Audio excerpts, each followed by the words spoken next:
Monsieur le Premier ministre, chef du gouvernement, représentant son Excellence Monsieur le Président du Faso, président en exercice du G5 Sahel, Monsieur le Président du Conseil constitutionnel, Mesdames et Messieurs les ministres de la Culture des pays membres du G5 Sahel et du Sénégal, pays observateur, Mesdames et Messieurs les membres du gouvernement, Excellences, Mesdames et Messieurs les chefs de mission diplomatiques et consulaires, Mesdames et Messieurs les représentants des organisations internationales et interafricaines, Messieurs les députés à l'Assemblée nationale, Mesdames et Messieurs les anciens ministres de la Culture, Monsieur le gouverneur de la région du Centre, autorités politiques, administratives, militaires et paramilitaires, coutumières et religieuses, personnel du monde de la culture et du tourisme, distingués invités, Mesdames et Messieurs.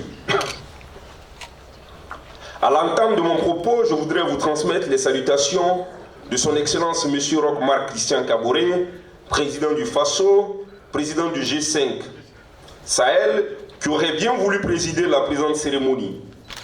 Empêché, il me charge de vous présenter toutes ces félicitations pour le travail abattu et vous livrer le contenu de son message. Mesdames et Messieurs, la présidence du G5 Sahel que mes pères ont bien voulu confier à mon pays, le Burkina Faso, au titre de l'année 2019, reste marquée par des avancées notables, tant dans la réflexion que dans l'action, afin de relever les défis que sont les nôtres dans ce contexte particulièrement difficile. L'heure n'est pas au bilan, mais il y a lieu de reconnaître que cette situation d'ensemble dans les pays du G5 Sahel impose aux gouvernants et à la conscience collective de la perspicacité dans la recherche de solutions à l'échelle nationale et internationale. Certes, depuis la création du G5 Sahel, des efforts perceptibles sont faits dans les États membres dans le sens de contenir, autant que faire se peut, les assauts répétés des forces du mal. Le déploiement continu de nos vaillantes forces de défense et de sécurité permet d'engranger des résultats probants. Toute chose qui montre qu'avec une meilleure collaboration de nos populations à la base, nous relèverons assurément le défi sécuritaire.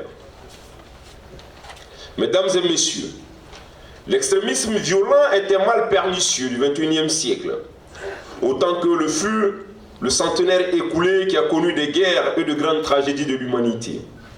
La lutte que nous menons ensemble dans l'espace G5 Sahel est un combat noble contre les forces obscurantistes qui frappent indistinctement les populations de nos pays avec une rage acharnée de commettre de pires atrocités. Autant ces assassinats lâches ne sont pas souvent revendiqués, autant le drame dans cette guerre asymétrique résulte du fait que ces attaques barbares sont la plupart du temps perpétrées par des hommes armés non identifiés. Toutefois, aucune hypothèse n'est à écarter sur les causes réelles de cette guerre imposée à nos États. Les incursions au quotidien des groupes armés terroristes et les tentatives d'implantation des cellules terroristes sur nos territoires cachent mal leurs intentions de faire fructifier les trafics de tout genre au Sahel. Mesdames et Messieurs, la réponse militaire ne saurait être la seule alternative dans la lutte contre le terrorisme. C'est pourquoi il importe d'impliquer tous les acteurs, chacun en ce qui le concerne, à la recherche de solutions durables.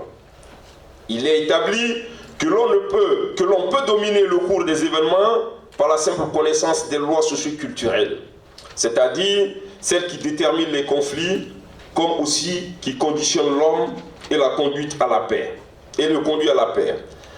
Parce qu'elle est au commencement et à la fin du développement, la culture en ses aspects matériels et immatériels devrait permettre de bâtir une société humaniste et prospère. Parce qu'il constitue les fondements de notre vivre ensemble, les systèmes de valeurs hérités de nos traditions ancestrales devraient être convoqués en pareilles circonstances.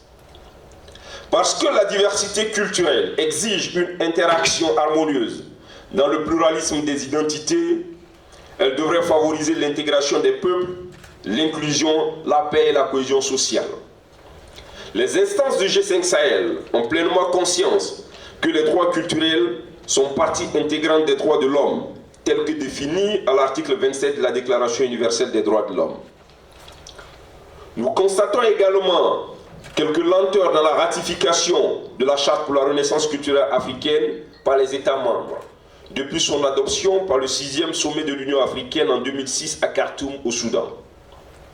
Au regard de la situation actuelle, il faut nécessairement une prise en compte optimum du volet culturel dans le choix des projets prioritaires en vue du renforcement de la résilience des populations de l'espace du G5 Sahel.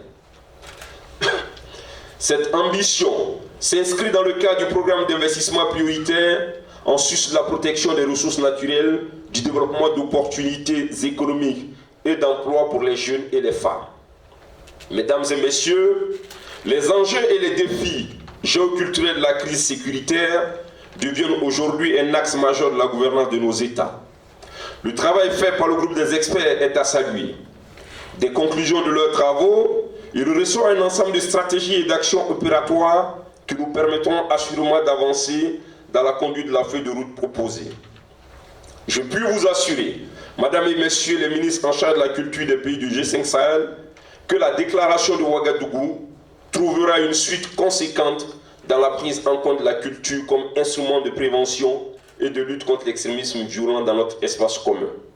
Sur ce, et en vous souhaitant un bon retour dans vos familles respectives, je déclare close la conférence des ministres en charge de la culture des pays du G5 Sahel sur la contribution de la culture à la prévention et à la lutte contre l'extrémisme violent. Je vous remercie de votre aimable attention.